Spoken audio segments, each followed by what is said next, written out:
За би бас хамт өрөлдсөн. 1 2 3 эхлэе. Самбатгано энтонгийн викти шоу гэдэг болсон байна. Тавдагаараа баярлалаа.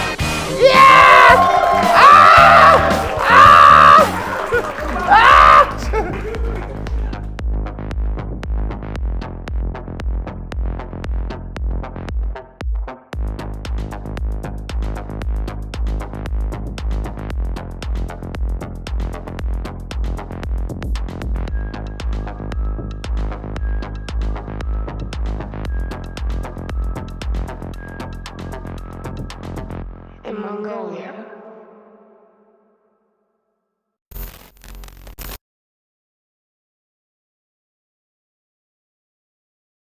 Манай өнөөдрийн нэвтрүүлгийн ерөнхий ивент итгэгчээр Playboy бэлгэвч оролцож байна. Stay playful. Playboy. За энэ 7 хоногт ч одоо улсын хурлын чуулган хуралдахгүй болохоор уг нь гайгүй байх ёстой болов гэсэн чи бас л маш олон юм боллоо шүү. Бурхан минь юу ч болоод өнгөрчүү те. Маш олон зүйл боллоо.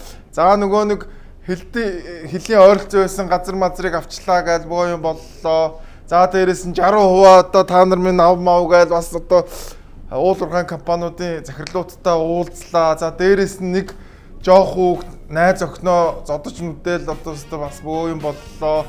Гих мэдчлэн маш олон зүйлс боллоо манайхаа. Тэгээ бүгдээрээ мэдээг нэг нэгээр нь эхнээс нь үзцгээе. Алга тасч болно. За ерөөсөө сая 20 эдгээр хоногийн өмнө өстой бурхан минь тачигнаад энэ ямар амар юм бэ? Бараг л одоо 30 градус хүрэл одоо гараал хөлдөж өглөө гэсэн чинь одоо хаврын өөр орж байгаа юм шиг байна. Одоо дараа 7 хоногийн 3 дахь өдөр чинь цагаан сар болно. За тэгээд ер нь эхнээсээ нэмэглээд эхэлсэн гинэ манайхаа. За сая би өстой жинхнээсээ шилэн дөркөтэй юпхтэй хүүхэнтэй таарлаа. Тэгээд дээр намайг пост оруулсан ч хүүхнүүд орж ирээд ийм өмд байд юм гэдэг юм уу гэдэргээд амар дээрлэгсэн бохоггүй юу.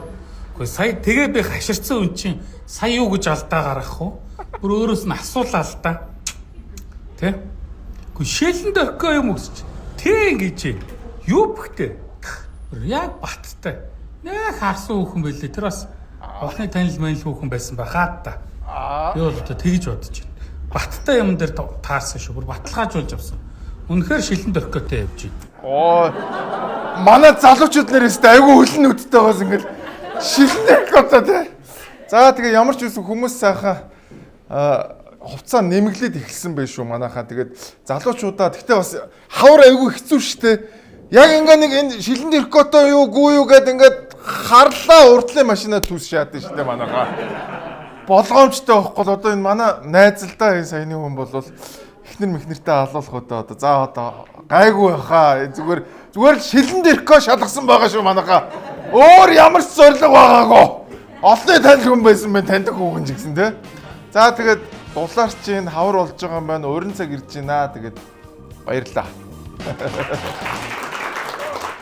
За манайхаа секс хийхт чинь тий яг нэг юм арьс арьсантай хүрж байгаа юм шиг тэр нэг гоё мэдрэмжийг өгдөг бэлгэвч бол хамгийн гоё өгдөг тий. За яг тэр бэлгэвч чинь болвол ерөөсө Playboy. Энэ дотроо маш олон янзын байгаа. Удаагчтай, тэгээд энгийн, за дээрэс нь энэ 003 болвол дэлхий дээр хамгийн нэмхэн бэлгэвч. Тэгэд энэ гайхалтай бэлгэвч Монголд албан ёсоор орж ирлээ. Өнөөдөр гэгэн хайрын баярын өдөр та хамгийн хайртай хүнтэйгээ тий өөрийгөө хамгаалаад тэгээд Playboyтай хамт байгаараа тэгээд дэлхийн алдарт Playboy бэлгэвч Монголын бүх эмийн сангуудаар зарагдаж байгаа шүү манайхаа. Энэ доор харагдж байгаа утас руу залгаад илүү дэлгэрэнгүй мэдээлэл аваарай. Playboy. Гайхалтай.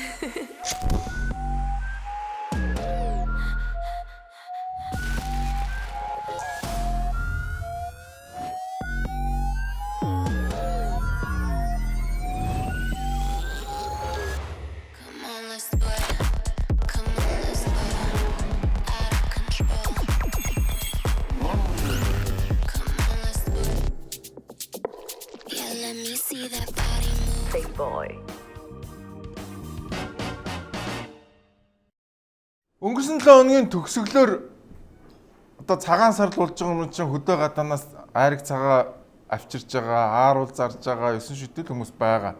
За нэг эмэгтэй бичлэг олныг харж ирсэн. Уучлаарай. бүр гомдоод бүр яагаад ингэж ийм эко совлгонд хийгээд ингэж сэтгэл гаргаж зорж байгаа шүү дээ айрга. Тэгээд хит яагаад ингэ гал үүснэ хүртэл ингэ байгаа шүү дээ. Юм бол ингэ гал үүслүүд нь байгаа шүү дээ. Хит яагаад ингэ цагдаа нар нь ирээд ингэ шууд ингэ машина дугаар дээр шууд ингэ шууд машина дугаар дээр шууд торгуулна нэрэл тэгэл одоо ингэ хэрэг ахиж явахгүй бол заавал хүчээр явуул машины чинь улсын орлого болно айргийн чинь улсын орлого болгоно гэх юм аа. Энэ бол үнэхээр эмгэнэлтэй байна манай Монгол улсад яг яаж амьдрах юм бэ? Энэ чинь биш үү би амар хэлбэр аргаар би мөнгө олоогүй шүү дээ. Амар хэлбэр аргаар мөнгө оллоо гэж амар хэлбэр арга биш шүү дээ. Энд чинь хараа эмэгтэй хүнгээ цасан суун те арга авчирна те энэ хүнд юмнуудыг те өргөн таарна хөрн энэ чинь бас эмэгтэй хүнд бол агцсан ажил шүү дээ. Бид нар яг үнэнгээ хэлгээд тэрдээс ингээд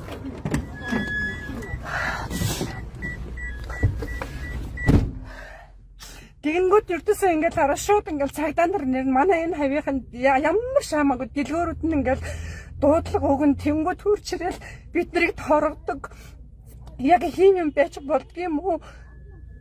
Үнээр бид нар чинь цовжиж мөнгө олдго шүү дээ. Ер нь яг ингээд хэлгээд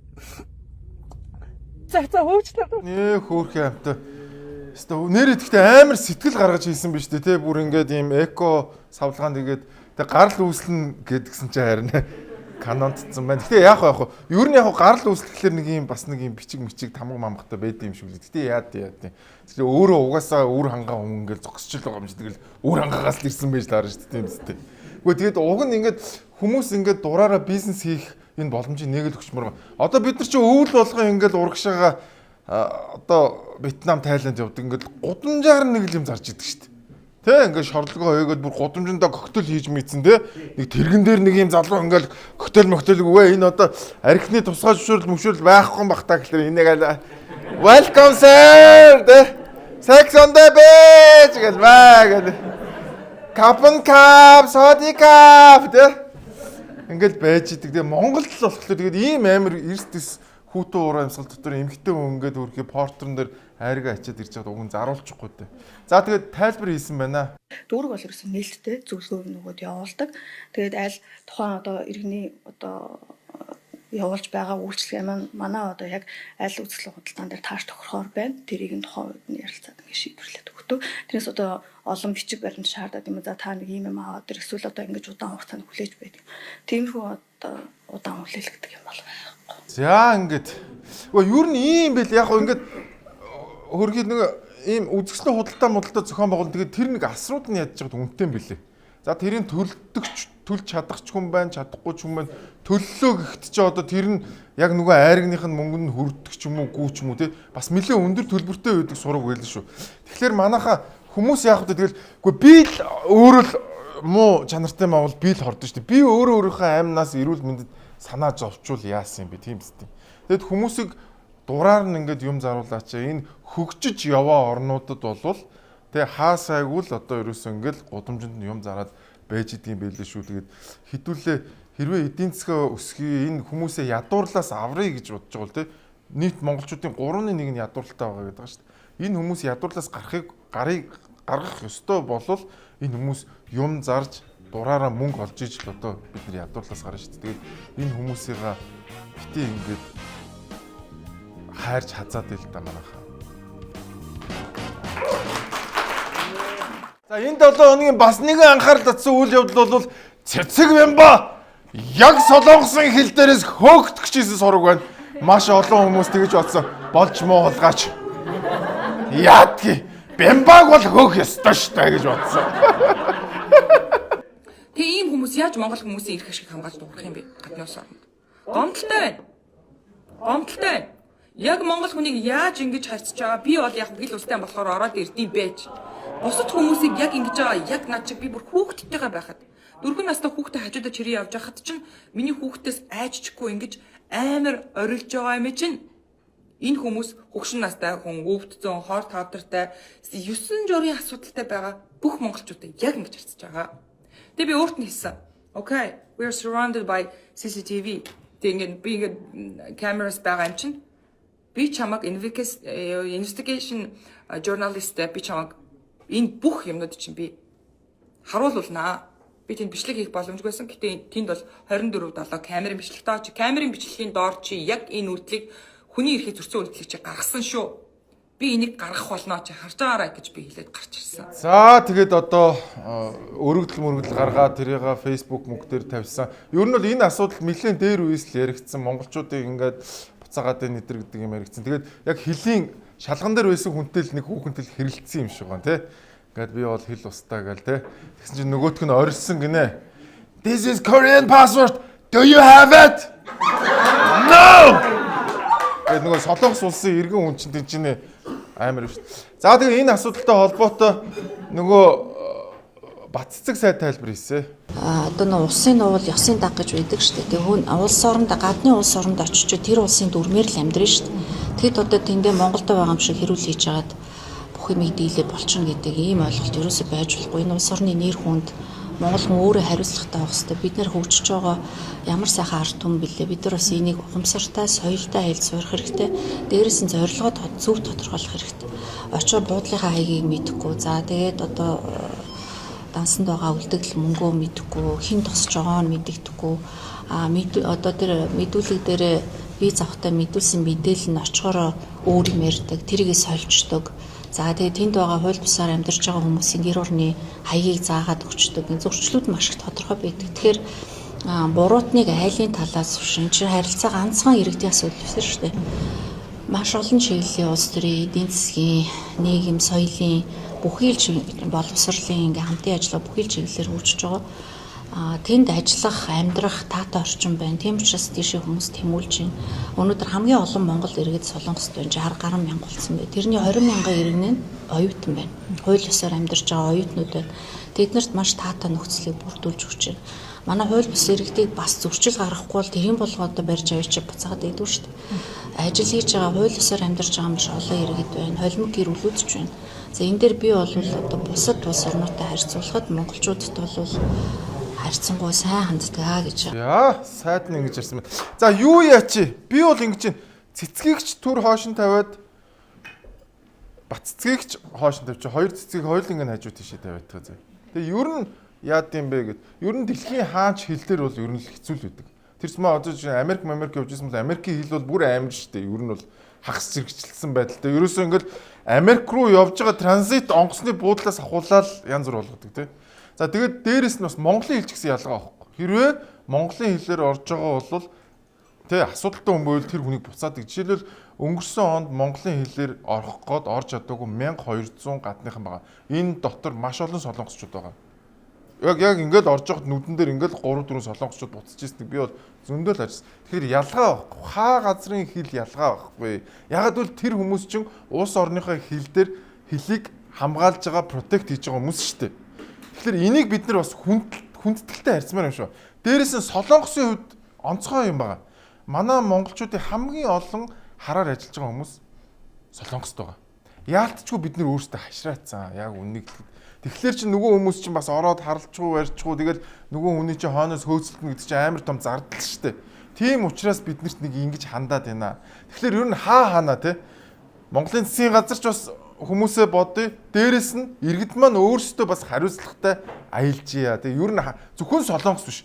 Дэлхийн хаач хэдүүлээ хариуцлагатай аялахгүй бол Монголд байдаг шиг ингээл лайвдаа л тийм байхгүй тийм тэгэл уушлаараа та яв. Бид нар яг тавих хэвээр дүрм журмаа тавина л гэдэг юм байгаа. Тэгэхээр хэдүүлээ хаана анхаарцгаая. Тэгээд энэ 7 хоногтоос олонний анхаарал татсан нэгэн үйл явдал бол энэ байлаа. За цагаан сар болж байгаа. Дарга нар маань одоо хөдөлгөөнд орцсон. Зарим газар уул буумав тараадаг байсан. Энэ жил харин гайгүй байх шиг байна. За харин эсэргээр энэ айл хунраар зөвшөөрлгүй ордог л болчиход байна манай дарга нар. Шийдүүлээ энэ цай болж байгаа хооронд дэмий ярьж сууж байгаа. Ууз муузнаас чи нэг шимгэлцчихгүй би гараа угаач. Гараа угаах юм байна. Гараа гадаа энэ талаа юу аа. Бид нар шантараатай дүүргийн онцгой. Би таныг цай чалж байгаа хооронд бид сая би гараа яг таны хяналтан доор гараа угаасан шүү. Хэрүүлийн хүний нэр чи юм бэлээ? Мөксөх. За. За өнөөдөр ёстой би танаас дахин уучлалт гуйж байгаа шүү. Гів гинтхэн гадаад дотоод нийлсэн баахан амьтад ороод ирлээ.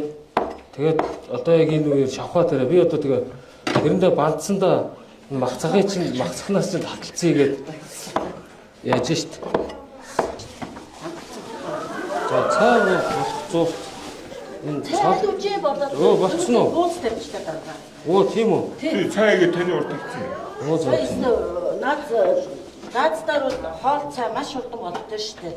За одоо би бууз шимхээгүй нэлээ утсан штэ. За ингээд айлруу шагаад ирсэн. Яг ингээд юм ярьжсэн. Гөө ер нь ийм деми юм ярьж байхаар бууз хийж илтэй байлаа. Шууд мах цах нь урд нь гарч. Нэрээ тэгээ бүгдээрээ бууз хийцгээе яа. Гөө ер нь ингэж байгаа цай чанчил та гэж. Гөө цай хажууд нь биш. Аль түрүүн чанаа тавьсан штэ дараа. Таныг ирнэ. Хоёр 3 камераар аваал те. Гэтэ би тэр амар төвшингийн илдэж байгаагаар тэр бууз илдэж үзээгүй юм байна те. Ингэж илддэг юм гэж аашрс тэр чинь ингэж илддэг шүү дээ. Би бол ч нэр буузыг өстэй шажигч нь л илддэг. Тэгээд ямар ч хэсэ айл руу зөвшөөрлөгөө орсон. Тэгээд дүрм турцтайгаа шүү те. Манай нэг ах хэлсэн дүрм турцтайгаа идэх чиг. Одоо ингээд цагдаа уцтайгаа орж шууд илдэж хэлж байгаа. Тэ галынхаа шүү нөгөө галынхаа кас масктай цэргийнхэн буу мотоо орж маш ирчээ. Хөөхөө. Тэгээ яах энэ юу л яаж юм л та нэг ер нь PR ер нь нэлээд л цөмөртлөл хийдэг болчоод байгааг л нэг илэрл шүү манайхаа тий. Тэгээ энэ ер нь яах гэж орж ирсэн бэ гэхээр нөгөө нэг юм 5000 гэсэн баха тий. 5000 айлд нөгөө газын цуух тавиад тэгээд энэ газын цууха шалах гэж орж ирээд халтраад бууцны мах хэрчээд тэгээ явсан байгаа. Тэгээ энэ бол олон хүний анхаарал татсан. Тэгээд нөгөө ядж хахад яраг ихчээр яг энэ нэг бууз хэрчдэг 7 хоногт нь нөгөө 100хан дээр нь асуудал гарсан. За өчигдөрхийн халаагуур чилсэн айлын 100хан гал алдсан асуудал гарсан. За тэгвэл тухайн айлд нь бид нар яг одоо орж ирсэн байна. Одоо та бүхний харж байгаагаар хуучин 100-ыг бол гаргаад одоо шинийг дахиад суйрлуулж өгсөн байна. За өчигдөр бол яг энэ айлын охин нь яг энэ газын плитгэн дээр ус халаахаар энэ газын плитгэгийг ажилуулах үед яг энд нь угсралтын үед одоо яг энэ хэсгийн эрзэний жиргэвчийг хийгээгүйс болоод гал алдсан асуудал гарсан байна. За тухайн айлын эзэгтэйг байхад өчигдөр албаныхан хийн 100-ыг суйрлуулж халж байгаа эсхийг нь шалгаад явжээ. Оройн нь охин нь аяга угаах усаа халаах гэж 100-ны плитгэгийг асаах үед оч үсэрч тухайн 100 нь шатсан юм байна. Гэрийнхэн нь сандарч хорооны хүмүүсээ дуудаж 100-ыг гаргажээ. Тухайн үед газ өнөртөж шинээр суйрлуулсан 100 нь шатсан тул балмагдаж сандарцгаасан гэж гэрийн эцэд нь хэлж ярилцлага өгөхөөс татгалцсан. За ингээд яг зэрэг нэмхийн өмнө чи уг нь айгүй гоё болж исэн чинь ингээд шатж байгаа хөөх. Тэгээд хөрхийн амтд яг нөгөө ингээд газын шатаал гэсэн чинь Нямбатар царин үз яана ингээд Нямбатар одоо ингээд мах ирчж байгаад ингээд шатаачлаа гэж бодсон. Тэгээд айс нөгөө газын дэлбэрэлт болсон юм чинь манайхан ч бол газтай харьцаж үзэх хүмүүс айж байгаа шүү дээ хөрхийн. Тэгэд гол нь энэ газа тавихтаа л ингээд нэг жиргэвч эрзэний хийгээгүүл ийм л асуудал үүссэн юм байна. За дээрэс нь одоо бас хөдөө хүмүүс айл хэсэд эхэлсэн. Манай залуу нааширдаг хаа. 11-р ангид төгсөөд мал дээр гарсан. Тэгээ 11-д төгсөөд тасангийн эсвүүтэд нэг 3 жил суусан. Оо за. Тэгээ мал дээр гарсан. Мал дээр гарсан. Эсаав ич манас удам дагаад бас малчин болоороо малаас эзэн болын хантай амьдрээ. Одоо нас өдөр хэд ирж байна?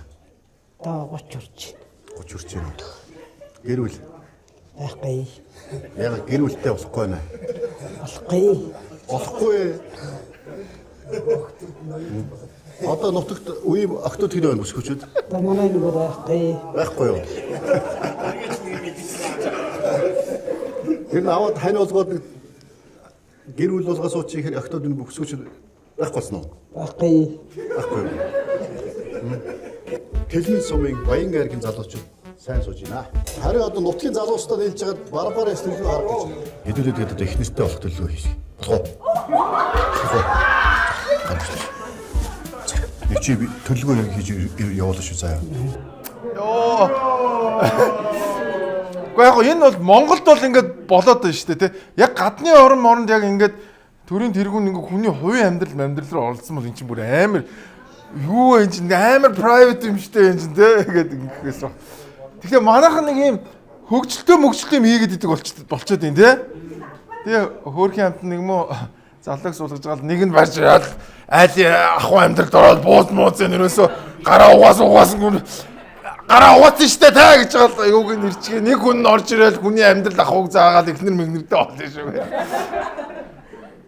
Хүн их нэртэй болгох ч яваад өөрөө их нэртэй болж байгаа дээ. Хайж мэйгаад чи манай дүүтэй гэснэ. За яах вэ гэж юм те.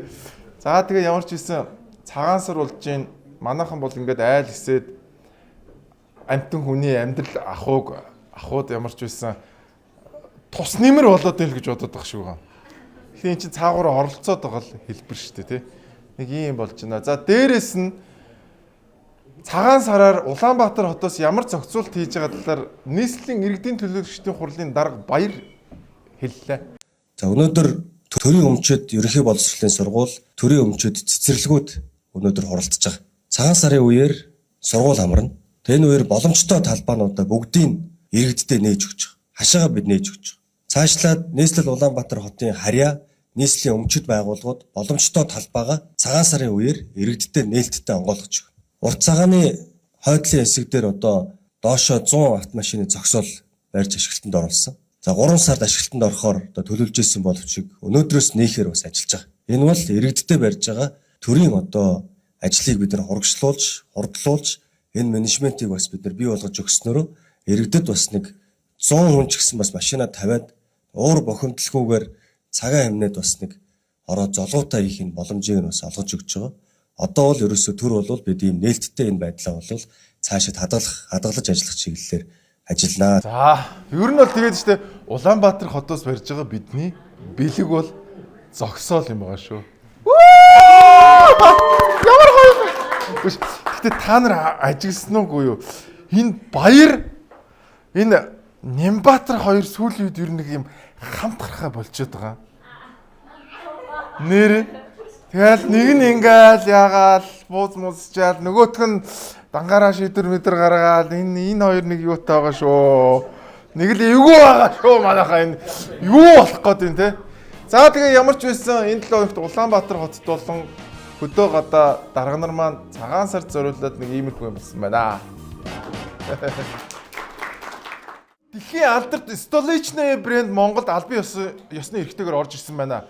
За цагаан сар болох гэж байна те. Та бүхэн ширээгээ дэлхийн чанараар чимээрээ манайхаа. За би та бүхэндээ нэгэн мэдээллийг өгмөр байна. Сүүлийн үед янз бүрийн хуурамч те босон болоогүй юмнууд айгүйх орж ирдэг ус. Та чанартай брендийг яаж мэдэх вэ гэхээр эхлээд акцын шалгах хэрэгтэй. Энэ акцэн дээр байгаа энэ QR кодыг уншуулангууд энэ бараа бүтээгдэхүүний яг их сурвалж нь гараад ирнэ. Хаанаас ямар одоо их сурвалжтайгаар орж ирсэн бэ. За дээрэс нь та бүхэн энэхүү голограммыг одоо бас харах хэрэгтэй. Энэ бол хизээч хуулрахгүй. За тэгээд энэ дээр бол жишээ Zebra гэж бичсэн байна. Zebra компани энэхүү бүтээгдэхүүнийг оруулж ирсэн чанарын өндөр баталгаатай гэсэн үг.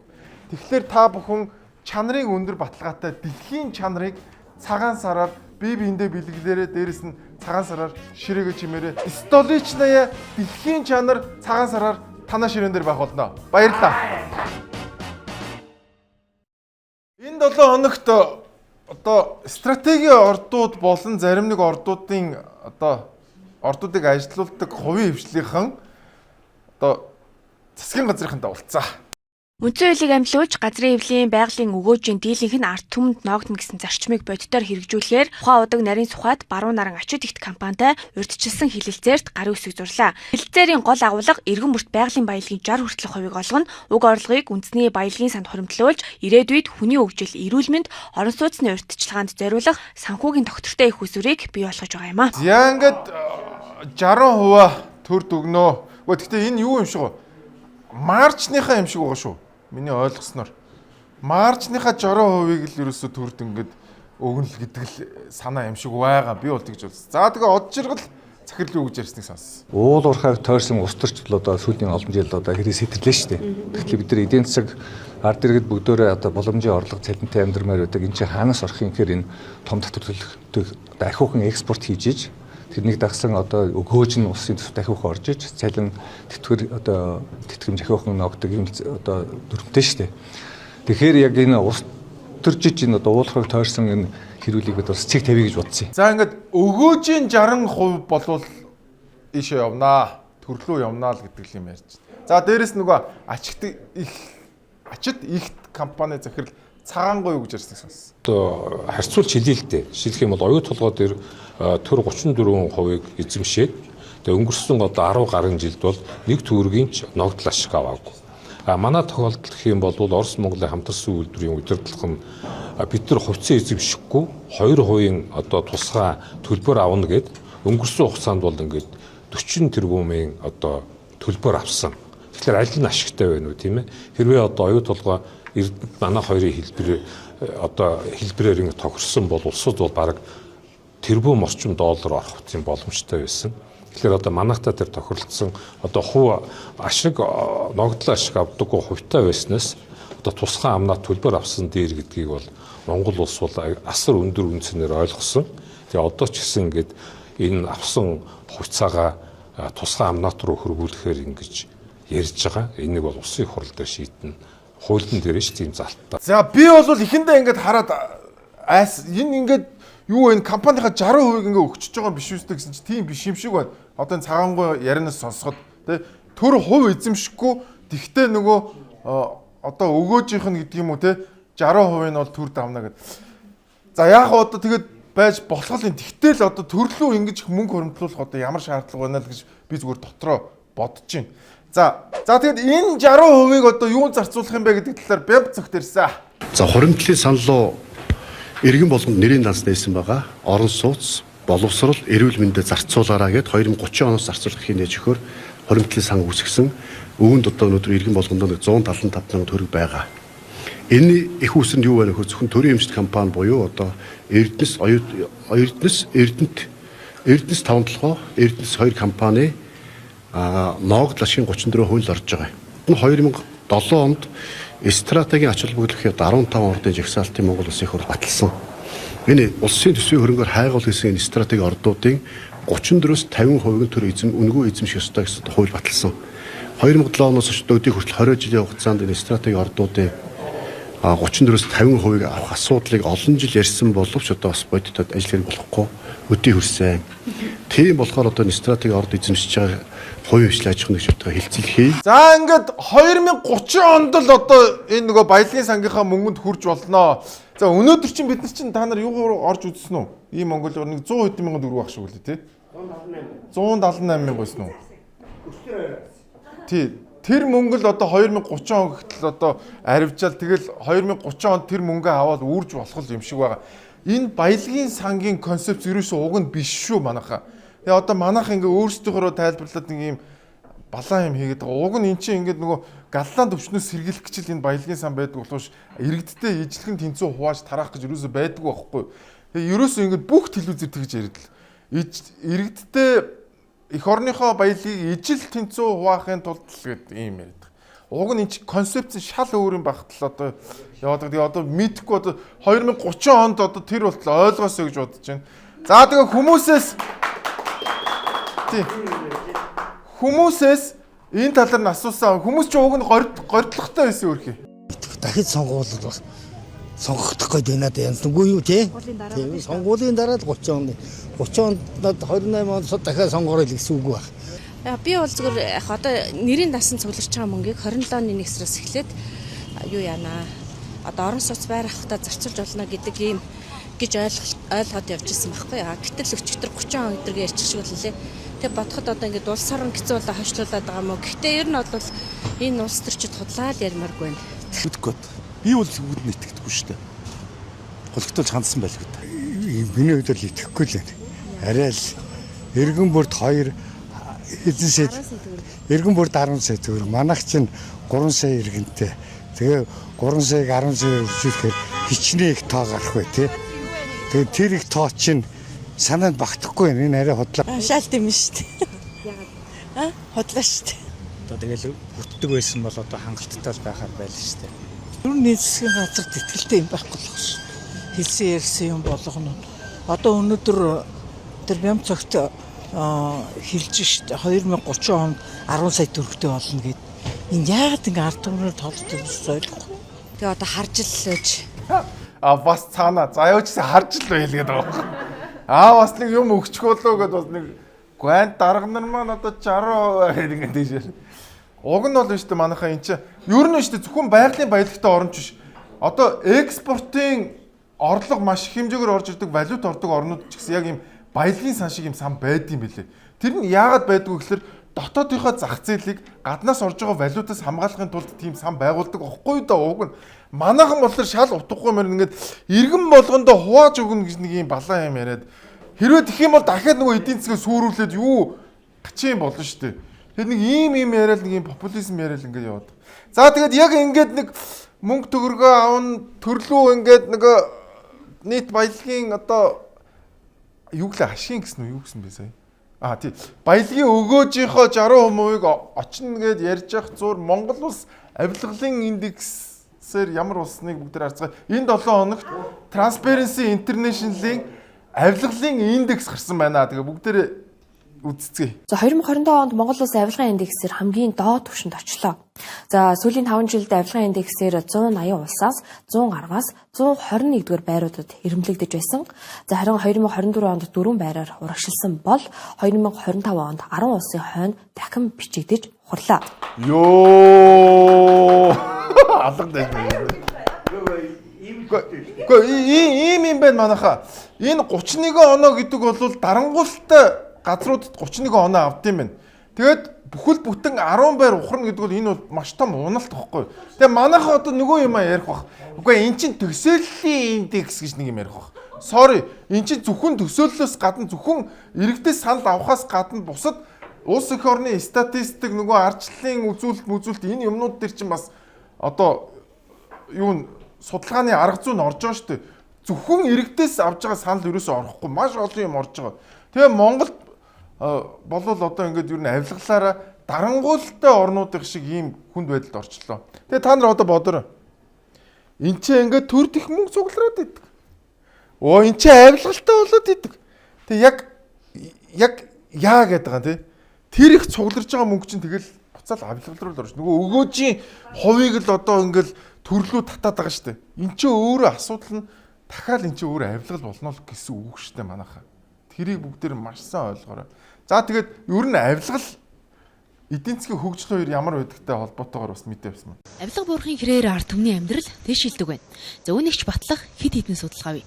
За тэдгээрийн нэг бол 2023 онд Америк нэгдсэн улсын Техасын их сургуулийн эдийн засгчдын хийсэн судалгаа юм аа. За 120 улсын 30 жилийн өгөгдлөөр хийсэн судалгаанаас үзэхэд авилгын эсрэг шинжилэл хийгээд индексийн оноо өссөн 27 улсын нэг хүнд ногдох бодит орлого авилгатай тэнцэж чадаагүй улсуудтай харьцуулахад 10 жилийн туршид 20 гаруйаар нэмэгдэжээ. За тодорхойлбол авилга нь өндөр байсан 10 жилийн хугацаанд $7,500-аас $9,000 хүртэл өсч байсан нэг хүнд ногдох орлого авилгын эсрэг дарвитай өөрчлөлт хиймэгц $14,000 болж огцом нэмэгдсэн байна. За энэ нэмэгдсэн орлогын тархалтыг авч үзвэл дундаж давхаргад хамгийн их өсөлт тоогдож байжээ. Гэхдээ тэр нэг ингээл уул уурхай мөнгийг ингээд аавн гэхээс илүү энэ авилгалаа бууруулмаар байна. Авилгал буурахгүй бол улс орон хөгждөг юм. Нөгөө би хэлээд байгаа ш нөгөө паразиттай мал таргалдаг юм аа гэд хичнээн бид нар сайхан уул уурхайтай өгөөжийн 60%-ийг өөр дөрөө аваад тэр юу руу явах вэ? Авилгалч руу л явна гэсэн үг шүү дээ энэ ч дөө. Бүхэл бүтэн 31 оноотой шүү дээ. Дарангуултай орных шиг шүү дээ. Тэгэхээр авилгал байсаар байх юм бол бид нар хичнээн уул уурхай өгөөжийнхөө 60%-ийг аваад ямар ч нэмэр байхгүй. Эсвэргээр эн чинь улам авилгалыг өрдөөдөг тос олноо. Гал дээр тос нэмээ ичж байгаа байхгүй. Нөгөө авилгалтай төр дээр маш их хэмжээний мөнгө нэмээ ичхлэр чи эн чинь зүгээр л амар юм болж байгаа үстэй. Төөдөг байсан чи тэр чи одоо бүр ингээд ойн төмөр болно үстэй манайхаа. Амар юм болно үстэй. Тэгэхээр энийг анхаараач. За ингээд авилгалаа ярьжсэн чинь хууль зүйн сайд бөмбөг тэлсэн. Бэмбэг гэдэг. Оюун эрдэнэ засгийн газрын хамгийн сүүлийн хуралдаанаараа огцорхоосоо 4 хоногийн өмнө Монгол улсын хилийн бүсэд 10 байршилд 34,000 га газрын ашиглуулах ийм зөвшөөрөл гаргасан. Ерөнхий сайд оюун эрдэнэ улсын хилийн зурагт газар ашиглуулах тухай засгийн газрын тогтоолын төсөл сулах сайдгаас шууд алах тогтсон байна. Ямар ч хэлцүүлэг явуулаагүй.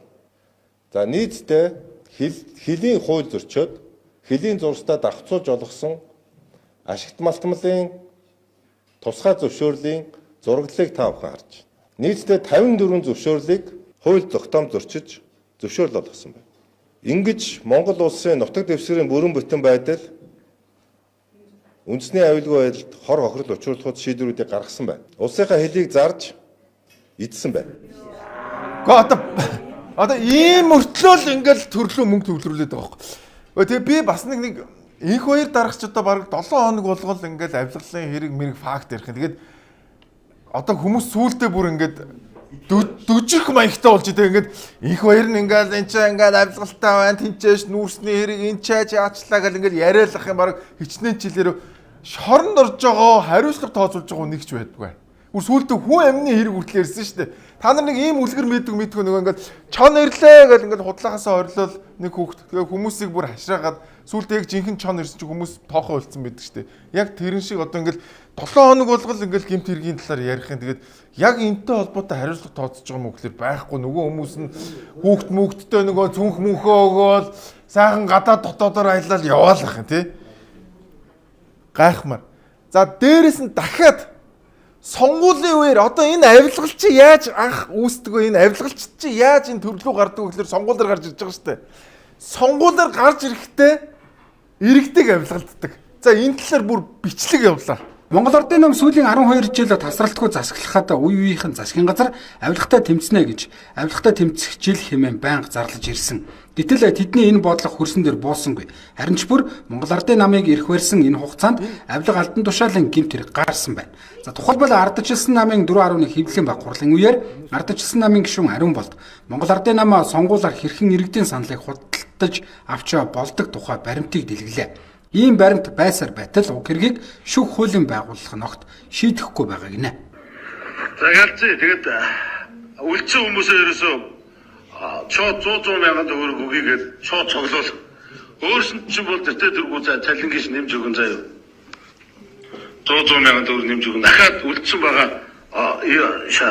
юу сонгол өгөөгүй байгаа хүн болгоныг олж ирээд санал өгүүлээд. Дараач үслэх. Өсөөгөө санал өгсөн хүнээ дагуулж мөнгө өртөнд дагуулж чад мөнгөний авч өгөх юм уу? Тийм юм хийх юм ааш юм юу? Тэгж ойлгох юм. Тийм завхсан давхарцсан юм гэж юу аах вэ? Шууд юугаад таньдаг хүмүүс рүү өөрсдөө даасруугаа шууд хийх явцсан шулуун шүү дээ. Бид нар шиг дагуулаа тэр смартфон дээр хий очдгийг. Мөнгө чи тэнэгтэй дээ юу гэж очдгийг.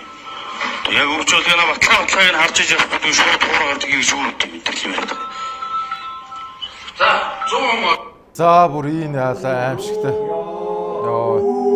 Гэхдээ ийм учраас бид нар авилгалын индексээр 24 10 байр ухраад 100 хэдэд орсон 124-д ороо яваад нь шүү дээ.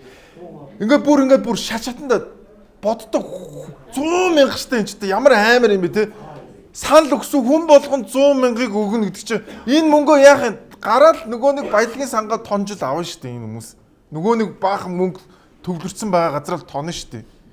Тэгэхээр энийг бид нар амар ойлгомоор бүр ингээд шатанда ялзарсан бост ингээд иргэдэн авилгал авдаг. Тэгэл авилгал өгж гарч ирсэн хүн чинь өөрөө авилгал авна. Дахиад дээшээ дарагдаа авилгалаа өгнө. Авилга авсан дараа дахиад авилгал авна. Бүгд ингээд нийгмээр ялзарсан байгаа байхгүй хамгийн амар.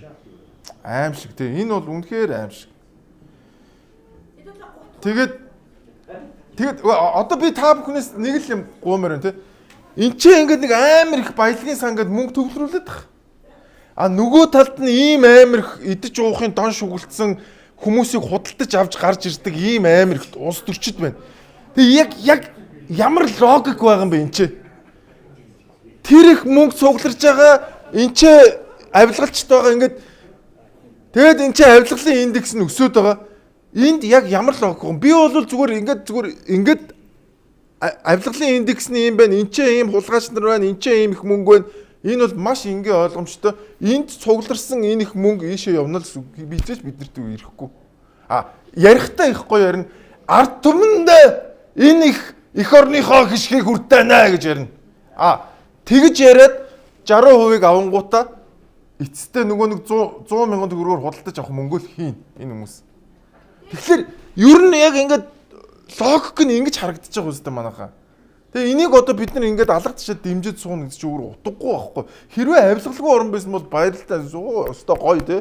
А гэтэл өнөөдөр бид нар ингээд авилгалтай баригдчихэд дахиад төрлөө ингээд мөнгө төвлөрүүл ингээд яриад суугаад үнэхээр ойлгохгүй байна.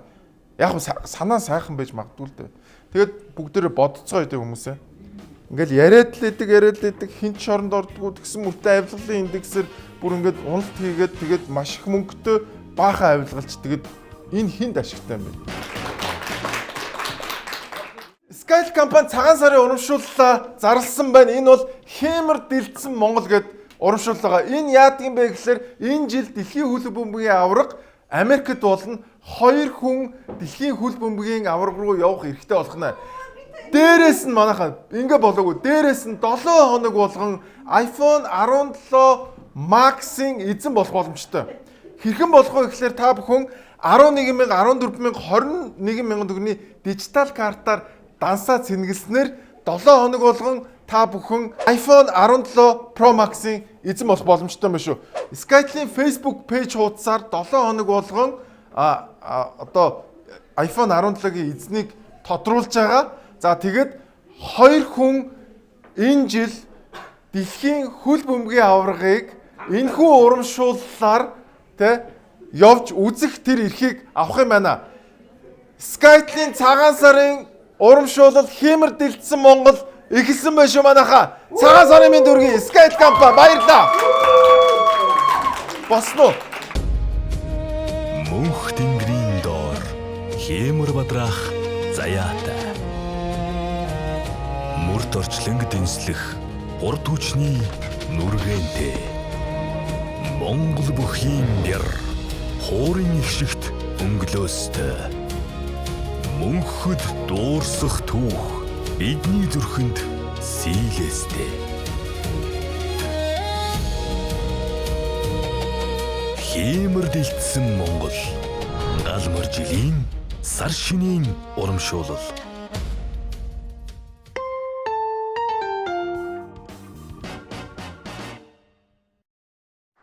Өвлийн олимп болж байгаа. Өвлийн олимпиад 2 тамирчин явсан та бүхэн мэдж байгаа тийм ээ. Маш гоё 2 тамирчин явсан. За тэгээд бас дагаж хүмүүс явсан байна. Гэр зураг түүх өгүүлнэ гэдэг. Харин энэ зураг бол нэг тамирчинд ногдох даргын тоо Монгол гэж хэлж болохоор зураг байна. Тамирчинтай хамт 3 дарга зэрэгцэн зогсож байгаа нь энэхүү зурагт тод анхаарал татна. Гэхдээ соёл спорт аялал жуулч залуучуудын хөгжлийн сайд асан Номин үндэсний олимпийн хорооны дарга Баттүшиг нар за мөн ерөнхий нарийн бичгийн дарга Бадрууган нартай зогсож байна. Харин энд соёл спорт аялал жуулчлал залуучуудын хөгжлийн сайд нь газрын даргатайгаа зогсож байгаа зураг байна. Энэхүү эдгээр өдрүүдэд Италийн Милан хотноо болж буй өвлийн олимпиад Монголын талаас хэрхэн яаж оролцож байгаа нь эдгээр зургуудад тодхон харагдана. Соёл спорт аялал жуулчлалын сайд бус одоо энэ тамирчдын багийн ахлахаар явсан гэдэг байгаа X сайд Номин үндэсний олимпийн хорооны зардлаар явсан гэдэг албан их сурвалжийн мэдээлэл байна. Харин үүнтэйгээ дүүгээд их сурвалжуудын мэдээлж байгаагаар тодорхой хэсгийн зардлыг улсын төсвөөс за мөн олон улсын олимпийн хорооноос мөн ивент итгэгч байгууллагуудын санхүүжилтээр энэ байгууллага санхүүждэг гэдэг их сурвалжуудын мэдээлэл байгаа. Тодорхой мэдээллийг авахар бид хэвлэлийн төлөөлөгч нь гэдэг хүний дугаарыг аваад холбогдох гэсэн боловч утсаа авсангүй. За харин вебсайт нь ажилтдаггүй юм байна. 2 тамирчин 20 хэдэн даргач гэх шиг те. Ер нь тэгэл бөөнөр ингээл явж байгаа. Тэгэд би зүгээр нэг одоо Чинбатын Номин нөгөө сайд чинь юм лээ одоо сайд байгаа ч. Тийм. Чинбатын Номин за Ундрам сайд 2 яг ингээд нэг газар ингээд байж штэ. Энэ хоёр чинь бол амар бифтэй хоёр штэ. Тэр хоёр яг ингээд мэдээж л одоо монгол хүмүүс юм шиг хоорондоо зөрөө байлгүй те. Яа яг тэр зөрж байгаа момент ямар амар хүүтэн байсан болоо те. Тэр бол өвлийн олимпийн тэр цаснаас ч хүүтэн байсан баха ингээд хоорондоо ингээд гэл өнгөрсөн баг те.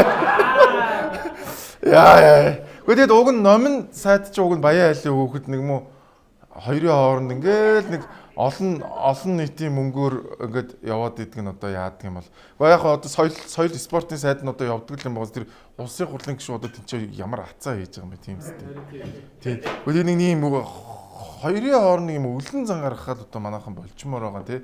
Тэгээд нэг тамирчинд ноогдох даргийнхаа тоогоор өвлийн олимпиадо манай Монгол улс тэргүүлсэн байх магадлал өндөр байна. Алт авчаа тэрүүгээрээ. Ястаа нэрээ тэр даргаар нь яадаг гэсэн бол нэрээ алтан медаль өгсөн баг. За нэг тамирчинд доогдох ийм олон дарга явуул чадчихаар Монгол улс алтан медаль авлаа.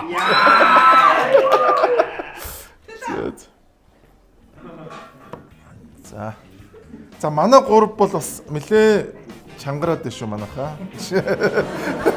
Бас сануулахгүй болов. Энэ 2026 оноос чинь багш эмчнэрийн цалин нэмэгдэж байгаа шүү дээ, тий.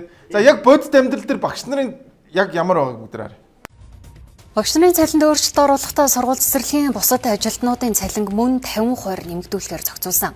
За гэвч тэдний хувьд ч мөн үндсэн цалин нэмэгдсэн тоотой байгаа ч өмнө нь авдаг байсан ур чадвар үр дүнгийн нэмэгдэл нь хасагдсан байна. Түүний үндсэн цалин өмнө нь 954 мянган төгрөг байжээ. За харин үүн дээр хоол унааны 180 мянган төгрөг, нойл цэвэрлсний 15%, ур чадварын буюу их цэвэрлэгээний 25% нэмэгдснээр гар дээр сая 200 мянган төгрөг авдаг байв. За харин одоо үндсэн цалин 1 сая 431 мянган төгрөг болж нэмэгдсэн ч дээрх бүх нэмэгдэл хасагдсан тул өмнөхөөсөө ч дор нөхцөлтэй болоод байгаагаа учирлаж байлаа. Гэрэлтөөгийн хувьд өмнө нь хуваарай хөдөлмөр эрхэлдэг байжээ. За харин төрийн байгууллага хэлсэн амдаа хүрнэ гэхүүднээс хэдий ачаалтайч энэ ажлыг сонгосон гэсэн юм а. За гэвч он гарснаас хойш өдөр тутмын хэрэглээг хангаж чадахгүй төрж байгаагаа хэлж байлаа. Цалин нэмэгдчихлээ гэж бодоод баярлсан чинь илүү бага цалин авдаг болоо шээс. Энэ би уг нь урд нь 900 мянгаыг авдаг гэсэн чи одоо 800 авдаг болчихлоо шүү дээ гэдэг. За эмчнэр бас асуудал өөр бас ямар байгааг харъя. Яг бодит амьдрал. Резидент эмчнэр сарда 790 мянган төгрөгийн цалин гар дээр авдаг юм байна. За тэдний ажил өөрийг энгийн эмчтэй адил хэмжээний хариуцлага, ачааллыг даж, жижигүр тонон илүү цагаар ажиллагдагч авч байгаа цалин нь амьдралд хүрдэггүй тухайга ярьсан байна. Харин салбарын сайдын зүгээс резидент эмчнэрийг цалинжуулж нийгмийн асуудлыг нь шийдэж байгаа гэж хэлсэн байна. 2021 оноос дадлагжигч резидент эмчийг цалинтаа сургаж эхэлсэн. Резидент эмчнэрийн хувьд 24 цаг жижигүрт гараад дахин 8 цаг ажиллаж нийт 36 цаг тасралтгүй ажиллах тохиолдол их байдаг байна. Гэвч илүү цаг цалин тооцогддгүй гэсэн юм а. Түүнчлэн резидент эмчээр суралцахаар орон нутгаас ирдэг хүмүүсийн хувьд хотод байрлах байрнаас эхлээд асуудлууд үүсэж байгааг хэлж байлаа. Тэмчээр суралцах явцдаа гэр бүлээ орон нутгийн хаяад одоо ингээд тэр мэрэгжийг суралцахын тулд 2 жилийг зарцуулж ирж байгаа. За ирж явах хугацаанд ар гэр бүхий зүйлээ зохицуулж идэг. За энэ цалин нь мэдээж цалин өгж байгаа боловч тэр хүний ар гэрт ямарч хүрэлцэх боломжгүй байдаг. За энэ 790 бол арай л бага байна. Энд чи одоо манай нэг ширээн дээр орг ууж байгаа хүмүүс баг та 700 мянгаар уучлаа ш сая. За бодлоо. Гэхдээ нэр амар баг. За нэг иймэрхүү байдалтай байгаа маань ер нь өштэй манайхаа ийм болцсон. Төрийн сан амар эвгүй болцсон байл шүү. Одоо ингээд ерөөсөө янз бүрийн нөгөө төсөв хөтөлбөр тендерийнхаа мөнгөө өгч чадахгүй болоод маш хүнд байдалд орсон байгаа юм байлээ. Тэгээ ер нь л эвгүүтж байгаа юм бол шүү манайхаа. Цагаан сар гэснээс нэрээ нүүж байгаа зисаяга гээгээд тэгсэн чинь манай өвөг өөрийнх нь надад бүр ийм гоё хиймэртэй ийм гоё зисаяга шинээр хийж гисэн шүү дээ. Баярлалаа өгөөрийнхаа тий. Нэр цагаан сараар ийм гоё аяга, ийм хиймэртэй ийм гоё хиймэрний зурагтай хиймөртэй шүү. За ингэ дээр 3 ийм чанга тий хиймэртэй ийм гоё аяга бас хүнд бэлгэлэл гоё л юм байлээ. Тэгээ баярлалаа манайхаа. За цагаан сар болж байна. Цагаан сартай холбоотойгоор одоо үн мөнөө ихсгэж болохгүй шүү улгаачудаа гэдэг юм ярьсан байна. Цагаан сарын баяр ойртож зах худалдааны төвүүдийн хөл хөдөлгөөн ихсэн өдрүүдэд хөргөн хэрэглээний зарим бараа. За тэр дундаа ууц, мах, жихэр, жимсний өнөө огцон өсдөг байна. Тэгвэл худалдаа эрхлэгчид барааны үнийг үндэслэлгүй нэмсэн. За нөөтийн баримт олгоогүй тохиолдолд шудраг өрсөлдөөн хэрэглэгчийн газар гомдол гарах хэрэгтэй байдаг. За хэрвээ үйлдвэрлэгч болоод импортлогчид үнэ нэмээгүй харин худалдаа эрхлэгч дур мэдэн үн нэмбэл 5 сая хүртэлх төгрөгөөр хариуцлага тооцно. За шаалта юу гэсэн үг юм бэ гэж. Үгүй чи би өөрийнхөө мөнгөөр өөрөө бараагаа аваад тэр бараагаа юу н шатаан уу, хайн уу, сая төгрөгөөр зарна уу юм чи миний эрхийн асуудал үстэй. Энэ бол ёстой жинхэнэ ажилгүй хүн алаараа оролдоно гэдэг шиг юм болж шүү. Үгүй энэ шудраг өрсөлдөөний газар гэж үн тэнэг газар байх юм. Дэлхий дээр байна шүү дээ те. Үн бууруулвал шудраг өрсөлдөөний газрынхаа орж ирдээ. Үн нэмэгдэхлээр хизээч орж ирдэггүй. Үн нэмээд монопол болох ямарч боломжгүй байдаг байхгүй юу да. манад эсрэгээр ийм тэнэг юм хийгээ яваад байгаа юу яриад байгаа. Энэ миний өөрийн мөнгөөр авч байгаа бэлгэвчийг би өөрөө авна уу, ална уу, шатаана уу, яана уу, энэ миний эрхийн асуудал хөөе. Шудраг өрсөлдөөныхоо. Бити ийм тэнэг юм хийгээд би бол зүгээр ингэмээр байгаа. Энэ газрыг зүгээр татан буулгаад тэр хүмүүсийг сайхан манай тэр зөөгч хийлтэй тийм эсвэл хүн байхгүй шүү дээ чинь. Шал тийм юм ийгээ тэнэг юм ийгээ яваад байгаа.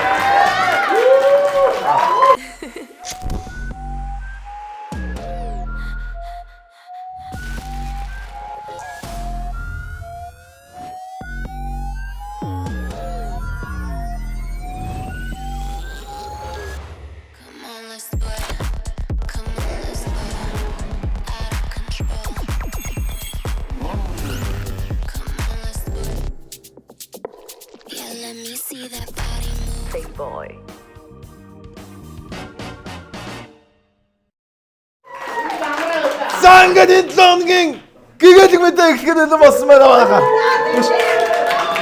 Амар урдан дуусчихж байгаа үстэй тий.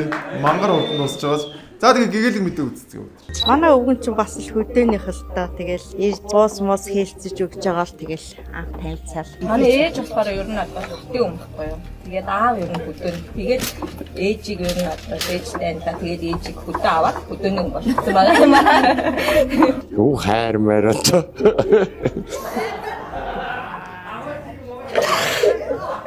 Зэрэгтэй жижил одоо энэ хүнтэй танилцсан да. Манай хүн чинь одоо йога мэд сурч ирсэн. Тэгээд би ч даалбаагаад тэгээд одоо хантайгаа таарч 40 гаруй жил болж байна да. Цагаасаар болох гэжсэн бууц хийн гээд орой би нэг чөлөө авчил очсон юм да. Би ч одоо хүргэн болоогүй байлаа ш. Манай хадам ээж аавд нар ч намайг танихан гэхдээ ямар хүргэнэ болгоно гэж бодоогүй байсан байлгүй бодоход. Бууц хийгээд тэднийд анх Буудных нь гурлыг илдэл тачигнуулчихсан. Манай заачлаа сайхан илддэг юм байна гэх. Намайг улам онгорож гарлаа шүү. Гэж авч гэдэг юм. Тэгээд нэг энэ годгосон борох их ажилтай болтой юм уу хараад байсан чи. Энэ новын ажил таваас сууч энтэй чи ер нь ноцолдоод байвал дөнгөчих юм биш үү гэж бод. Тэгээд яг маргааш нөгөөдрөөс нь тэгээд хоёулаа яг танилцчихсан биш үү нэг шөнжиж хуу боожээс уусаач танилцлгүй яг үү тийм. Тэгээд энэ тэнд хараа тэгэл явж байгаа тэгэл хойно урд нь орд гүйж хараад байгаа тэгэл авчихсан юм да. Одоо ингээд яг хүүхдүүдэд тойруулаад ингээд сууж байхад надад тэр үеийн юм бол одоо надад бодогдсон шүү дээ. Би одоо би манай аав ээж хоёр одоо бас ингээд байдаг байсан. Бууд боо моо хийгээл бууд муу хийгээл ингээд аймаг сайхалтайхантайгаа ингээд гоё энэ чөхрөөд юмаа хийх чинь гоё баяр байсан та гоё л байдаг байсан. Ямар гоё юм бэ. Би яагаад энэ мэдээг оруулсан гэж энэ цагаан сарын баг хамгийн гоё зүйлсийн нэг нь гэр бүлэрээ суугаад тэ нэг нь буузаа тоолол тэ хүүхдүүд бужигнаад энэ ч ингээд нөгөө ойр дуулзаагүй ах トゥ нар уулзаал хоб базаал тэ ингээд гоё гурлаа илдээл тэ энэ өөрөө яг тийм миний яг нэг Монголын их амар амгалан гэдэг шиг те ямар гоё мэдрэмж вэ надад бол хамгийн гоё мэдрэмж. Тэгэл гадаа цастай те тэгэл ингээд орой гарангууд ингээд амнаас уурс авсаал тэгэл буузаа тоолол хажууд нь маань зогсоол те энэ бол яг одоо яг энэ цагаан сарын хамгийн гоё мэдрэмжүүдийн нэг багхгүй те тэгэл боовоо хайраал тэгэл нөгөө нэг юугаа самар мамраа хийгээл те ингээд бөөнөр гэр бүлэрээ ямар гоё халуун уур амьсгал байдаг гэж те. Тэгээд ийм гоё уур амьсгал зөвхөн Монгол зөвхөн цагаан сараар болох боломжтой. Тэгээд тэр гоё мэдрэмжийг энэ мэдээнээс би авсан бохоггүй. Ямар гоё юм бэ те. Тэгээд бүгдээрээ энэ гоё гэр бүл шиг гоё цагаан сартаа бүгд бэлдэж байгаа баг. Тэгээд сайхан шинэлцгээгээр манайхаа тэгээд Монголд ийм гоё мэдрэмж байдаг шүү манайхаа. Баярлалаа. Үнэхээр гоё айл байна.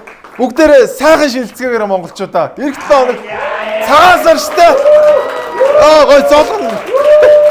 Гэтэ миний хамгийн дуртай баяр цагаан сар штэ амар сонирхол. Би бүр цагаан сард үнэхээр дуртай. Амар гоё. Үнэхээр гоё баяр. За ингээд энэ 7 хоногийн weekly show-гоор өндөрлж байна. Энэ жил морин жил гарах гэж байна тийм ээ. Энэ жил чинь могоо жил. За ингээд могоо жилийн хамгийн сүүлчийн дугаар та бүхэнд хүргэлээ. Дараа 7 хоногт Тэ сайхан цагаан сараар бүгдээрээ weekly show-тайгаа уулзцгаая. Сайхан шинэлцгээгээрээ. Тэгээ би нэрээ өнөөдөр нэг улаан энэ гэхдээ жоохон зохимжгүй болцсон нэг хужаач юм шиг болцсон. Энэ өөрхийн нөгөө балентин бас болж байгаа. Давхар. Нэг юм улаан сарнаа марнатаа ингээ нөгөө бас бинийгээ хайрлаарэ гэдэг хэвгүй юу. Тэгээд өнөөдөр бас манай Playboy-ын бүгдээр нь бэлгэвч тараасан баг те. Тэгээ өнөөдөр гоо бэлгэвчээ хэрглэж үзээрээ. Тэгээд үнэхээр сайн бэлгэвч байгаа учраас үнэхээр гоё явах. Тэгээд бүгдээрээ дахиад бодъё те. Ийм өндөр авилгалтай байж төрлөө их мөнгө хийхээсээ илүү эхлээд хэдүүлээ авилгалаа зэгцэлмээр байна манайхаа. Ингэжиж Монгол улс хөгжин. Тэгээд бүгдээрээ сайхан шинэлээрээ. Тэгээд бүгдээр нь ад жаргал, хайр сэтгэл хамгийн сайхан бүгд өгсөн өрөөр Amras Weekly Show-да баярлалаа. Дараа 7 өдрийг уулзцаа. Хайртай шүү.